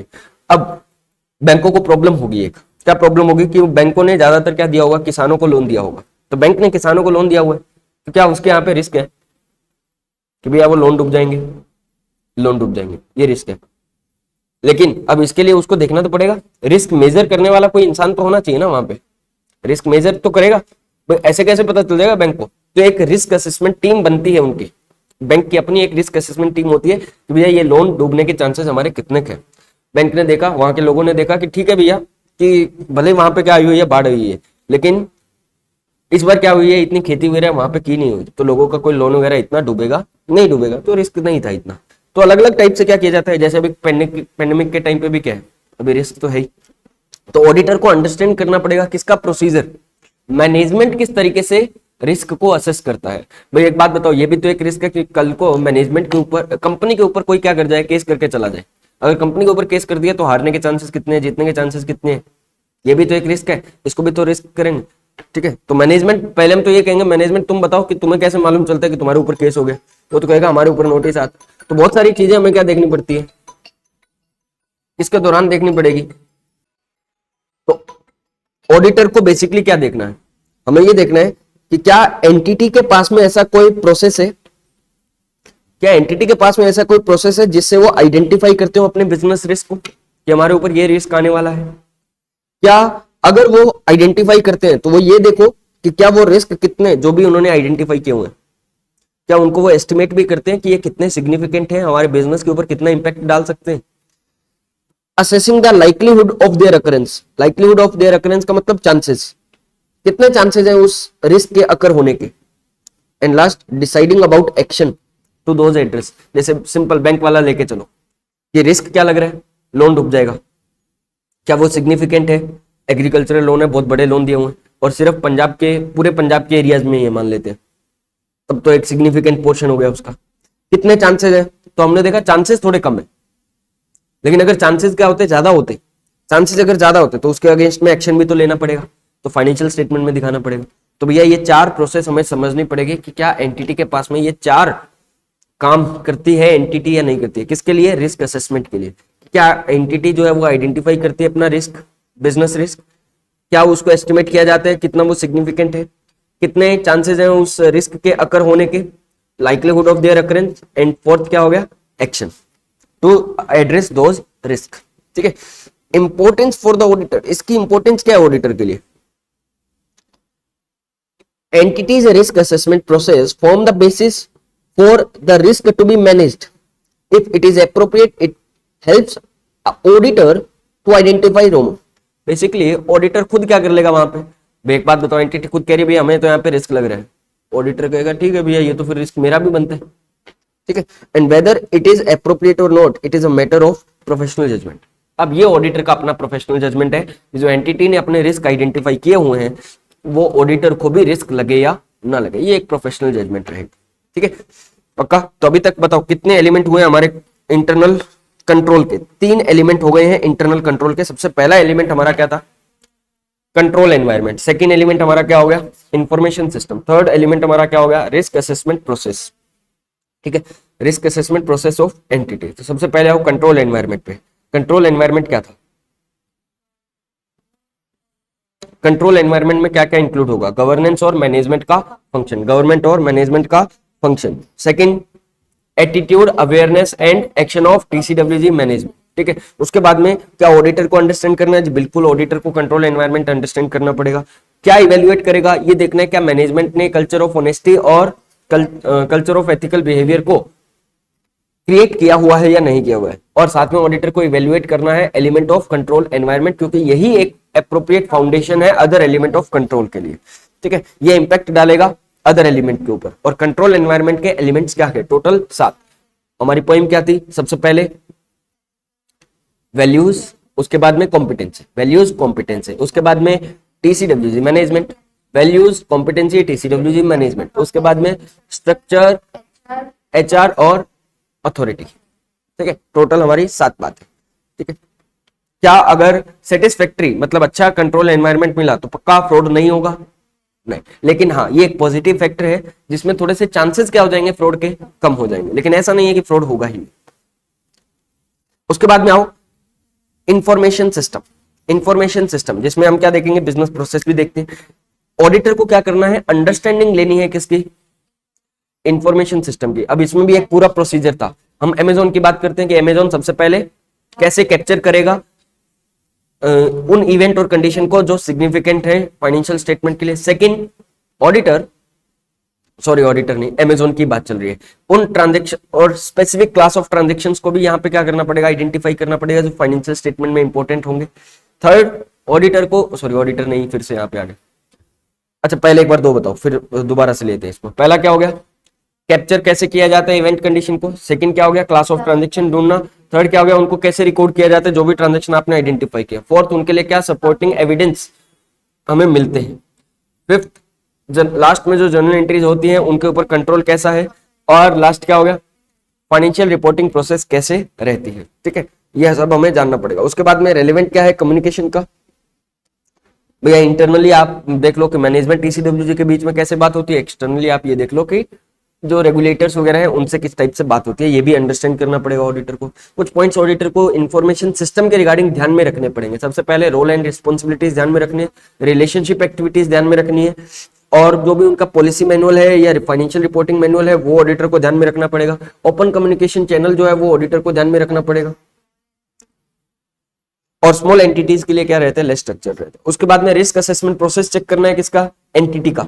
और उसमें हमें बेसिकली 4 बातें ध्यान रखनी है कि कैसे आइडेंटिफाई किया जाता है बिजनेस रिस्क को, उसको इवेल्युएट करना, कितना सिग्निफिकेंट है वो रिस्क, उसको लाइकलीहुड ऑफ अकरेंस क्या है, उसके कितने चांसेस हैं वो होने के रिस्क, और एक्शन टेकन बाय, जो भी उनका एक्शन लिया जाएगा मतलब टू एड्रेस दोज रिस्क, ठीक है, उनको एड्रेस कैसे किया जाएगा। नेक्स्ट आओ, फोर्थ एलिमेंट हमारा क्या है, control activities. Control activities, basically control activities क्या है, वो पॉलिसीज एंड प्रोसीजर जो हेल्प करते हैं मैनेजमेंट को, that help ensure that management directives are carried out. Basically ये क्या है कि जो मैनेजमेंट ने डायरेक्शंस वगैरह दिए गए हैं उनको प्रॉपर्ली फॉलो किया गया है, इसलिए हम क्या करवाते हैं, कंट्रोल एक्टिविटीज लगाते हैं। ठीक है, मतलब जो भी बातें मैनेजमेंट ने कही है वो बातें वहां के एम्प्लॉयज ने, वहां के लोगों ने उनको माना है, उन डायरेक्शंस को कैरी आउट किया है। ठीक है, इसलिए हम क्या लगाए जाते हैं, कंट्रोल एक्टिविटीज लगाते हैं। ठीक है, अब क्या कुछ एग्जांपल दिए गए हैं कंट्रोल एक्टिविटीज के, authorization, segregation of duties, performance review, physical control, information processing. बताओ, ऑथराइजेशन, कोई भी ट्रांजेक्शन होगा भैया बिना किसी की मान लेते अप्रूवल लेनी पड़ेगी, उसके अप्रूवल के बिना काम होगा नहीं। जैसे मान लेते भैया एंटिटी को अगर 5 करोड़ का लोन लेना है तो एंटिटी को क्या करना पड़ेगा, अगर 5 करोड़ से ज्यादा का लोन लेना है तो उसके लिए एंटिटी को पहले क्या करना पड़ेगा, बोर्ड रेजोल्यूशन पास करना पड़ेगा। ये एंटिटी ने अपना कंट्रोल बनाया हुआ, ये ऑथराइजेशन है। जब तक भी 5 करोड़ से कम का लेना है तो भैया खुद जाके लेके आ सकते हो, कोई दिक्कत नहीं है, लेकिन 5 करोड़ से ज्यादा का लेना है तो बोर्ड रेजोल्यूशन होना चाहिए वहां। या कोई और भी तरीका हो सकता है, कह दिया कि भैया सीई और सीएफओ की अप्रूवल चाहिए, कोई भी हो सकता है तरीका। ठीक है, तो जो भी उन्होंने तरीका बनाया हुआ है वो देखो। सेकंड, सेग्रीगेशन ऑफ ड्यूटीज, गलत काम ना हो इसलिए क्या किए जाते हैं, कंट्रोल एक्टिविटीज लगाई जाती है, कंट्रोल करने के लिए कि काम सही तरीके से चले, जो बताया जाए उसके अकॉर्डिंग चले, इसलिए क्या किया जाता है, कंट्रोल एक्टिविटीज लगाई जाती है। कुछ एग्जांपल दिए गए हैं, ऑथराइजेशन भी एक एग्जांपल है। सेग्रीगेशन ऑफ ड्यूटीज, काम को अलग अलग बांट दिया। सेग्रीगेशन क्यों किया जाता है, क्योंकि एक ही आदमी के हाथ में काम दे देंगे तो फ्रॉड होने के चांसेस क्या हो जाते हैं, वहां पे ज्यादा हो जाते हैं। परफॉर्मेंस रिव्यू, आपके काम को चेक किया जाएगा, ऐसा होता भी है बड़ी कंपनीज में, जो आप काम करते हो पहले उसको क्या करते किया जाता है, परफॉर्मेंस रिव्यू किया जाता है पूरे साल भर का। बेसिकली परफॉर्मेंस रिव्यू करके वो क्या देते हैं, आपको अवार्ड भी देते हैं, बोल देते हैं साल का नहीं तो वो क्या कर देते हैं, ये बोल देते हैं कि वो क्या करते हैं कि पूरे महीने भर का आपका काम या साल भर का आपका काम, वो क्या देते हैं आपको, employee of the award, sorry reward of the, अरे अवार्ड ऑफ द क्या है, मंथ। ठीक है, जो भी अवार्ड ऑफ द मंथ देते हैं कि भैया best employee of the month, इस टाइप के आपके एम्प्लॉय ऑफ द ईयर, इस टाइप के आपको क्या देते हैं, अवार्ड दे दिए जाते हैं। अब ये जो अवार्ड दिए जाते हैं वो बेसिकली क्या होते हैं, लालच होता है आपके काम को चेक करने का, कि आपके काम को चेक तो करे कि आप काम सही से कर रहे हो या नहीं कर रहे हो। उसके बाद में आओ फिजिकल कंट्रोल, फिजिकल कंट्रोल भी चेक किया जाता है। फिजिकल कंट्रोल का मतलब जो आपके पास में असेट्स है उसका रिकॉर्ड रखना, उसको कंट्रोल किया जाता है। जैसे अगर आपको लैपटॉप इशू किया गया तो भैया उसका नंबर, सीरियल नंबर और आपके पास वो क्या कर लेते हैं, अपने पास रिकॉर्ड कर लेते हैं भैया ये एसेट किसके पास में है, इस इंप्लॉय के पास में। ये भी एक कंट्रोल करने का तरीका हुआ उनका। इंफॉर्मेशन प्रोसेस को भी क्या किया जाता है, कंट्रोल किया जाता है। खैर ये तो हम ऑलरेडी पढ़ के आ गए इतना कुछ, तो मीनिंग क्या रहेगा कंट्रोल एक्टिविटीज का, कहते हैं वो पॉलिसीज या वो प्रोसीजर जो इंश्योर करते हैं कि मैनेजमेंट के डायरेक्टिव्स जो है वो कैरिड आउट हुए हैं। ठीक है, क्या एग्जांपल है, authorization, segregation of duties, performance review, physical control और इंफॉर्मेशन प्रोसेसिंग। ये बेसिकली याद करने पड़ेंगे, अब इसका मैं कुछ नहीं कह सकता। अब कुछ कंट्रोल एक्टिविटीज बहुत ज्यादा रेलेवेंट होती है ऑडिट के लिए। ऑडिटर को देखना होता है कि भैया जिन चीजों में सबसे ज्यादा रिस्क है, सिग्निफिकेंट रिस्क है जहां पे, क्या वो सिग्निफिकेंट रिस्क के ऊपर कोई कंट्रोल एक्टिविटी लगी हुई है क्या। भाई रिस्क है कि यहाँ पर लैपटॉप बहुत चोरी होते हैं तो भैया उसके ऊपर क्या होनी चाहिए, कंट्रोल एक्टिविटी है या नहीं। देखो रिस्क है कि भैया एंटिटी की फिक्स एसेट्स क्या होती है, बहुत ज्यादा चोरी होती है, उसके ऊपर कंट्रोल है या नहीं, कंट्रोल एक्टिविटीज लगा रखी है नहीं लगा रखी, देखना पड़ेगा। इसके अलावा भी बहुत सारी कंट्रोल एक्टिविटीज होती है बेसिकली। जैसे अगर बताओ बीआरएस भी बना रहे तो ये भी क्या है, कंट्रोल एक्टिविटीज है। बीआरएस भी बनाते तो कंट्रोल एक्टिविटी, समझते हो ना, बैंक रिकंसिलिएशन स्टेटमेंट। तो ये भी तो ये देखना कि भैया जो रिकॉर्डिंग का काम है, जो ट्रांजेक्शन रिकॉर्ड होने के काम है वो सही से हो रहे हैं नहीं हो रहे। अच्छा, कुछ ऐसे प्रोसीजर भी होते हैं जिनके ऊपर हम क्या नहीं लगा सकते, सिर्फ सब्सटेंटिव प्रोसीजर लगा के काम नहीं कर सकते, तो उनके ऊपर भी क्या होनी चाहिए, कंट्रोल एक्टिविटीज होनी चाहिए। ठीक है, और तीसरा जहां पे क्या है, जजमेंट बहुत सारे इन्वॉल्व है, जहां पे जजमेंट लगाने वहां पे भी क्या होना चाहिए, आपकी कंट्रोल एक्टिविटीज होनी ही चाहिए, वो बहुत ज्यादा रेलेवेंट है। तो किन किन चीजों के लिए कंट्रोल एक्टिविटीज बहुत ज्यादा रेलेवेंट है ऑडिट के पर्पज से? जहां पे सिग्निफिकेंट रिस्क है, जहां पे सफिशिएंट एप्रोप्रिएट ऑडिट एविडेंस नहीं मिल सकते सिर्फ सब्सटेंटिव प्रोसीजर लगाने से, और तीसरा जहां पे जजमेंट क्या है बहुत सारे इन्वॉल्व है। तो जहां पे जजमेंट इन्वॉल्व है वहां पे इन 3 जगह पे क्या होनी चाहिए, कंट्रोल एक्टिविटीज का होना कंपलसरी है। तो हमारे एलिमेंट कितने हो गए अभी तक? 4। और लास्ट हमारा एलिमेंट क्या है, monitoring of control. Basically monitoring क्या है, इफेक्टिवनेस ऑफ इंटरनल कंट्रोल को क्या करना, असेस करते रहना कि हमने जो कंट्रोल लगाए हुए हैं क्या वो इफेक्टिव तरीके से काम कर रहे हैं या नहीं कर रहे हैं। ध्यान रखना कंट्रोल एक्टिविटीज और मॉनिटरिंग को सेम मत समझ लेना, कई बार हम सेम कर जाते हैं। मॉनिटरिंग का मतलब क्या है, इफेक्टिवनेस चेक करना कंट्रोल की, मैनेजमेंट खुद ही करता है, ठीक है। यहाँ पे ऑडिटर अभी मॉनिटरिंग नहीं कर रहा, ध्यान रखना। यहाँ पे चेक करने का काम कौन कर रहा है, मैनेजमेंट खुद ही कर रहा है। भैया उसने जो सिस्टम बनाए हुए हैं क्या वो सही तरीके से काम कर रहे हैं या नहीं कर रहे हैं, उसको चेक भी तो किया जाए, ठीक है। उसके लिए वो क्या करते हैं, मॉनिटरिंग करते हैं। कंट्रोल एक्टिविटीज क्या है कि जो मैनेजमेंट ने डायरेक्शन दिए गए हैं वो फॉलो हो जाए, ठीक है। तो it is a process to assess effectiveness of internal control over a period of time. कैसे मॉनिटरिंग की जाती है, अलग अलग काम करके, अलग अलग तरीके से। कुछ ऑनगोइंग एक्टिविटी, ऑनगोइंग एक्टिविटी का मतलब जो कंट्रोल बनाया हुआ है ना, उसी कंट्रोल के अंदर कुछ ऐसे काम कर रखे हैं जिससे क्या हो जाती है, मॉनिटरिंग हो जाती है। या फिर कोई सेपरेट इवेल्युएशन करवा सकते हो, या फिर दोनों ही हो सकते हैं, दोनों मिला के करवा सकते हो। ऑनगोइंग एक्टिविटी का मतलब क्या है, these are built into the normal recurring activities, मतलब इंटरनल कंट्रोल जो उनका बेसिकली काम है। बेसिकली जैसे अगर मैं बोलूं भैया हमने सामान सही से खरीदा या नहीं खरीदा, इसके लिए उन्होंने क्या रखा हुआ है, क्वालिटी इंस्पेक्शन रखा हुआ है। वो पहले क्वालिटी चेक करते हैं प्रोडक्ट की, उसके बाद में क्या करते हैं, आगे अप्रूव करके उस सामान को खरीदते हैं। मान लेते हैं सेल करने के लिए भी जो भी उन्होंने क्या किया हुआ है, जो प्रोडक्ट उनको सेल करना है उसके लिए भी वो पहले क्या करवाते हैं, क्वालिटी चेक करवाते हैं। तो ये बेसिकली मॉनिटरिंग है कि प्रोडक्ट सही से बने, ठीक है। अब ये कोई अलग से काम करवा रहे हैं क्या, वो अलग से काम नहीं करवा रहे, ये तो उनका डेली का काम है। तो है तो ये मॉनिटरिंग, लेकिन डेली में हो रहा है। कई बार क्या होता है, ये तो हो गया ऑनगोइंग एक्टिविटी में ही, और सेपरेट इवेल्युएशन भी करवा लिया जाता है। जैसे कि इंटरनल ऑडिट करवा लिया, बाहर से ऑडिटर को बुलाया, वो ऑडिटर आके क्या करेगा, एक एक कंट्रोल को अच्छे से चेक करेगा, हमारे काम सही से हो रहे हैं या नहीं हो रहे हैं, ठीक है। ये एक सेपरेट इवेल्युएशन होगा, और कई बार दोनों साथ में भी चल सकते हैं। तो मॉनिटरिंग कैसे करवाई जाती है, 3 तरीकों से। ऑनगोइंग एक्टिविटी में भी हो सकता है, सेपरेट इवेल्युएशन करवा सकते हैं, या कॉम्बिनेशन भी हो सकता है दोनों। मॉनिटरिंग ऑल्सो इंक्लूड्स, क्या इंक्लूड है इसमें, information, using information from communication from external parties. हाँ, इस तरीके से भी मॉनिटरिंग हो जाती है। जैसे काम सही से नहीं हो रहा है या नहीं हो रहा है, यही तो चेक करना है। हमने कस्टमर को बोला भैया आप लोगों को जो जो प्रॉब्लम है हमें बताओ, कस्टमर्स बताएंगे, आपको अपने आप प्रॉब्लम समझ आ जाएगी कि भैया कहाँ प्रॉब्लम आ रही है हमारे काम में, हमारी सेल में कहाँ दिक्कत आ रही है, हमारे प्रोडक्ट को पहुंचाने में कहाँ दिक्कत आ रही है, डिस्ट्रीब्यूशन में कहाँ दिक्कत आ रही है। कस्टमर कंप्लेन करेंगे, अपने आप पता चल जाएगा। रेगुलेटर्स के कमेंट भी हमें कई बार बता देते हैं। ट्राई ने बोला कि आप ये काम सही से नहीं कर रहे हो, तो अपने काम को अच्छे से करने की कोशिश करेंगे फिर वहां पे, ठीक है। तो ये भी एक क्या हो गया, हमारा मॉनिटरिंग का तरीका हो गया, पक्का। तो मॉनिटरिंग का मतलब क्या हो गया, इफेक्टिवनेस चेक करना, हमने जो कंट्रोल लगाए हुए हैं।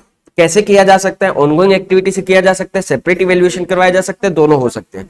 लेकिन कई बार हमें क्या हो जाता है, मॉनिटरिंग के अंदर कुछ और भी इंफॉर्मेशन जो है, कहां से, एक्सटर्नल पार्टी से जो कम्युनिकेशन हुआ, हमारा जो इंफॉर्मेशन मिली हमें वहां से भी हमारी मॉनिटरिंग हो जाती है। जैसे कि कस्टमर की कंप्लेन आना या रेगुलेटर्स के कमेंट आना। अच्छा, अब स्मॉल एंटिटीज में मॉनिटरिंग कैसे होती होगी? बेसिकली स्मॉल एंटिटीज में इतना काम नहीं होता है, क्यों, वहां पे ओनर मैनेजर्स एक ही होते हैं, तो इतनी मॉनिटरिंग अच्छे से नहीं हो पाती है, ठीक है। कोशिश करते हैं कि वहां पे भी हो जाए। उसके बाद में monitoring in case of internal audit function. Internal audit function का मतलब हमने खुद ने अपने यहां पर इंटरनल ऑडिट करवा लिया, ठीक है, या फिर खुद का इंटरनल ऑडिट डिपार्टमेंट ही बना लिया। दोनों काम हो सकते हैं। हो सकता है बाहर से एक इंटरनल ऑडिटर आए, या फिर हो सकता है हमने खुद ने यहाँ पे क्या बना रखा है, कंपनी के अंदर ही क्या बना रखा है, इंटरनल ऑडिट डिपार्टमेंट बना रखा है। दोनों ही क्या कहलाते हैं, हमारे इंटरनल ऑडिट फंक्शन कहलाते हैं। तो कहता है if the entity has internal audit function, भले ही बाहर से आ रहा हो चाहे एंटिटी के खुद के यहाँ पे हो, the auditor shall obtain an understanding. Auditor को, जो स्टैट्यूटरी ऑडिटर है, ध्यान रखना, जो फाइनेंशियल स्टेटमेंट चेक करने जा रहा है उस ऑडिटर की बात हो रही है। द ऑडिटर जो फाइनेंशियल स्टेटमेंट चेक कर रहा है उसकी बात कर रहे हैं। उस आदमी को क्या करना पड़ेगा, अंडरस्टैंडिंग लेनी पड़ेगी इसके काम की, क्योंकि हो सकता है, सिंपल सा सुनो, अगर इसने काम अच्छे से कही सही किया हुआ है तो हमारा बहुत काम आसान हो जाएगा, हमें इंटरनल कंट्रोल शायद चेक करने की जरूरत ही ना पड़े। ठीक है, तो सबसे पहले अब अंडरस्टैंडिंग में क्या क्या देखना है। पहली बात कि इस इंटरनल ऑडिट फंक्शन की रिस्पॉन्सिबिलिटीज क्या है, इसको क्या काम दिया गया है, क्या चीज चेक करने के लिए दी गई है। हो सकता है इसको सिर्फ क्या दिए गए हो, ऑपरेशनल काम चेक करने के लिए दिए गए हो, तब हमारे काम का ही नहीं है ये। लेकिन अगर इसको कौन से कंट्रोल चेक करने के लिए दिए गए हैं, जिनका फाइनेंशियल स्टेटमेंट से लेना देना है, तब हमारे काम का हो जाएगा। ठीक है, उसके बाद में एक्टिविटीज परफॉर्म्ड बाय आईएएफ, इसने क्या काम, इसने क्या एक्टिविटीज की है, किस तरीके से इसने सेल का कंट्रोल चेक किया है, किस तरीके से परचेज का कंट्रोल चेक किया है, क्या एक्टिविटीज की है इसने, इसके काम से हमें बहुत मदद मिल जाएगी। ठीक है, और उसके बाद में क्या ये इंटरनल ऑडिट फंक्शन जो है क्या वो फिट बैठता है ऑर्गेनाइजेशन के स्ट्रक्चर में। हम मान लेते हैं कि एंटिटी बहुत बड़ी है और सिंगल इंटरनल ऑडिटर रखा हुआ था, मतलब ही नहीं है, चेक ही नहीं कर सकता था, तो ये फिट नहीं बैठता था। ठीक है, या मान लेते हैं कि ये जो इंटरनल ऑडिटर है वो क्या है, कहीं ये डायरेक्टर का रिलेटिव है, इसलिए इसको काम मिल गया था, एक काम देना था, अब ये सही से इसने कोई चेक तो किया नहीं होगा, तो इसके काम का हमें कोई मतलब है नहीं। ठीक है, तो हमें क्या करना पड़ेगा, इंटरनल ऑडिटर के काम को भी देखना पड़ेगा, उसकी रिस्पॉन्सिबिलिटीज समझनी पड़ेगी, वो फिट बैठता है नहीं बैठता एंटिटी के अंदर वो भी समझना पड़ेगा, और जो उसने एक्टिविटीज परफॉर्म किए वो देखो। अब रिस्पॉन्सिबिलिटीज में क्या आ सकते हैं, हम बहुत सारी अलग अलग रिस्पॉन्सिबिलिटीज देख सकते हैं।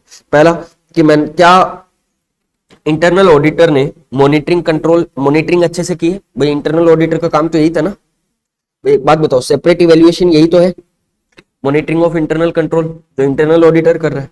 Compliance with law and regulation check किया है क्या, क्या efficiency and effectiveness of operations check किया है क्या, क्या ऐसी एक्टिविटीज चेक की है जो फाइनेंशियल रिपोर्टिंग से लेन देन है। बेसिकली वही है, तीन तो ये वही है जो हमने इंटरनल ऑडिट के ऑब्जेक्टिव्स देखे थे। ठीक है, वही है। उसके बाद अदर पॉइंट्स भी आप देख सकते हो।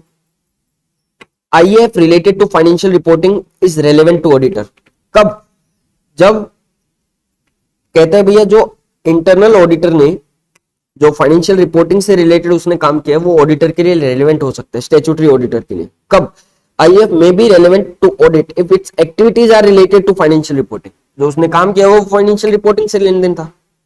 ठीक है, अब आईएएफ जो है वो फिट बैठता है नहीं बैठता वो किसके ऊपर डिपेंड करेगा, साइज स्ट्रक्चर के ऊपर। ठीक है, और what if auditors wishes to use work of IAF, क्या यूज कर सकते हैं क्या उसका काम, हाँ कर सकते हो, लेकिन 610 के अकॉर्डिंग पहले उसके काम को चेक करना पड़ेगा। अब 610 हमारे कंप्लीट तो है नहीं, तो इसलिए हम कंप्लीट किए नहीं। ठीक है, तो मॉनिटरिंग में बेसिकली हमें क्या देखना है, बताओ मॉनिटरिंग में हमें बेसिकली क्या देखना है।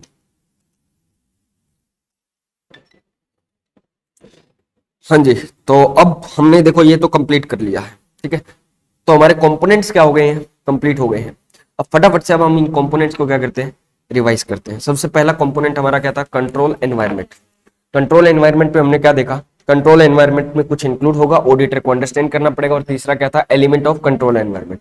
सबसे पहले हम देखते हैं कंट्रोल एनवायरनमेंट में क्या इंक्लूड होगा, तो दो चीजें, action governance and management function, और दूसरा क्या होगा, एटीट्यूड अवेयरनेस और एक्शन ऑफ टीसीडब्ल्यूजी मैनेजमेंट। ठीक है, उसके बाद में हमने कहा कि अंडरस्टैंड करना पड़ेगा। अब अंडरस्टैंडिंग में बेसिकली दो चीजें अंडरस्टैंड करनी, दो चीजें ऑडिटर को इवेल्युएट करनी पड़ेगी अंडरस्टैंड करने के लिए। पहला, क्या मैनेजमेंट ने क्रिएट किया हुआ है कल्चर ऑफ ऑनेस्टी और एथिकल बिहेवियर को, और सेकंड अदर जो एलिमेंट ऑफ कंट्रोल एनवायरनमेंट है वो ऑडिटर को अंडरस्टैंड करने पड़ेंगे ताकि वो क्या कर सके, अदर एलिमेंट ऑफ कंट्रोल्स को अच्छे से समझ सके। ठीक है, और उसके बाद में हमने कहा कि element of control environment, total कितने एलिमेंट है, 7। कौन कौन से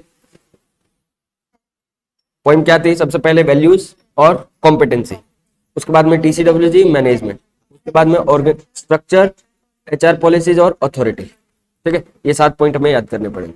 नेक्स्ट आओ, अच्छा पूरा याद रह जाएगा ना, ये तो सिर्फ पॉइंट्स हो गए याद करने के लिए। ठीक है, उसके बाद में सेकंड हमने पढ़ा इंफॉर्मेशन सिस्टम। इंफॉर्मेशन सिस्टम में हमें अमेजोन का एग्जांपल याद रखना है। ठीक है, कि ऑडिटर को अंडरस्टैंड करना पड़ेगा इंफॉर्मेशन सिस्टम। अमेजोन की बात करें कि अमेजोन कैसे कैप्चर करता है इवेंट कंडीशन को। Second, class of transaction. Third, उनको कैसे रिकॉर्ड किया जाता है, उन ट्रांजेक्शन्स को कैसे इनिशिएट किया जाता है, कैसे रिकॉर्ड किया जाता है, और कैसे उनकी रिपोर्ट की जाती है। ठीक है, उसके बाद में हमने कहा कि जनरल एंट्रीज कैसे होती है। अच्छा सॉरी, इससे पहले एक पॉइंट और कि इन जनरल इनसे रिलेटेड जो भी हमने ट्रांजेक्शन रिकॉर्ड किए हैं उनसे रिलेटेड एविडेंस, ठीक है, सपोर्टिंग इंफॉर्मेशन जो है हमारी। उसके बाद में हमने कहा कि फाइनेंशियल रिपोर्टिंग जो है वो कैसे होती है और जो जनरल एंट्रीज है वो लास्ट में कैसे की जा रही है। बेसिकली ये पॉइंट्स हमें 6 पॉइंट्स हमें याद रखने थे, ठीक है। उसके बाद में हमने कहा रिस्पॉन्सिबिलिटीज देखनी होगी, ठीक है, कि इंफॉर्मेशन सिस्टम इंटरनली और एक्सटर्नली कैसा है। इंटरनली का मतलब मैनेजमेंट ईसीडब्ल्यूजी के बीच कैसे कम्युनिकेशन होता है और एंटिटी का रेगुलेटर्स के साथ कैसे कम्युनिकेशन होता है। अब इंफॉर्मेशन सिस्टम से रिलेटेड ऑडिटर को कुछ बातें ध्यान में रखनी पड़ती है। पहला अंडरस्टैंड करना पड़ेगा role responsibilities, relationship between activities. उसके बाद में जो पॉलिसी डॉक्यूमेंट्स है वो चेक कर लो, और जो ओपन कम्युनिकेशन चैनल है या नहीं, और लेसर जो छोटी एंटिटीज होंगी उसके लिए इतना इंफॉर्मेशन सिस्टम वहां पे ढंग का होता नहीं है, ठीक है। उसके बाद में आओ risk assessment process of entity. तो रिस्क असेसमेंट प्रोसेस क्या है एंटिटी का वो देखना पड़ेगा। बेसिकली इसमें 4 बातें ध्यान रखनी है। पहला आइडेंटिफाई करना पड़ेगा बिजनेस रिस्क। सेकंड देखना पड़ेगा सिग्निफिकेंस ऑफ दोज रिस्क जो भी हमने आइडेंटिफाई किए, सिग्निफिकेंस ऑफ आइडेंटिफाइड रिस्क। उसके बाद में तीसरा क्या हो गया likelihood of occurrence of those risk जो भी हमने आइडेंटिफाई किए उनके अकरेंस, और action to address those risk क्या एक्शन लिए जाएंगे, ठीक है। 4 पॉइंट हो गए हमारे रिस्क से रिलेटेड। उसके बाद में हमने कहा कि काम क्या आएगा, बेसिकली ऑडिटर को खुद को अंडरस्टैंड करने में काम आएगा कि जब ऑडिटर खुद का रैप लगाएगा तब एंटिटी का रैप भी काम आएगा, ठीक है। नेक्स्ट जो है वो हमारा क्या है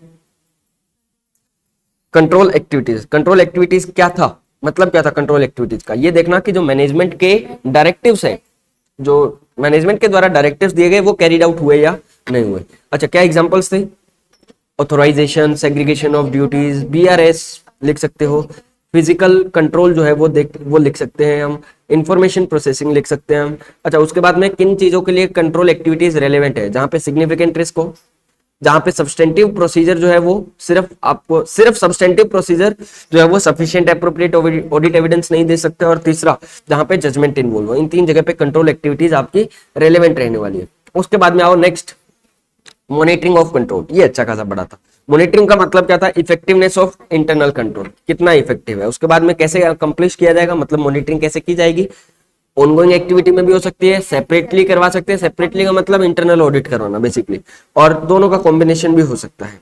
मॉनिटरिंग ऑल्सो इंक्लूड्स, मॉनिटरिंग में आप मतलब कुछ कम्युनिकेशन हो जाता है आपके एक्सटर्नल पार्टीज के साथ जिसकी वजह से आपको इन्फॉर्मेशन मिलती है, जैसे कि कस्टमर हुए, जैसे कि रेगुलेटर रिक्वायरमेंट। और स्मॉल एंटिटीज में ओनर और मैनेजर नॉर्मली क्या होते हैं, सेम होते हैं, तो वही क्या करते हैं, मॉनिटरिंग कर रहे होते हैं। मॉनिटरिंग जो है वो इंटरनल ऑडिट फंक्शन के थ्रू भी करवाई जा सकती है। तो ऑडिटर को क्या करना पड़ेगा, अंडरस्टैंड करना पड़ेगा इंटरनल ऑडिट फंक्शन को। क्या अंडरस्टैंड करना है उसमें, बेसिकली इंटरनल ऑडिट फंक्शन की रिस्पॉन्सिबिलिटीज क्या है, उसके द्वारा जो एक्टिविटीज की गई है वो चेक करो, ठीक है, उसको समझना है, और क्या वो फिट बैठता है उस ऑर्गेनाइजेशन के अंदर।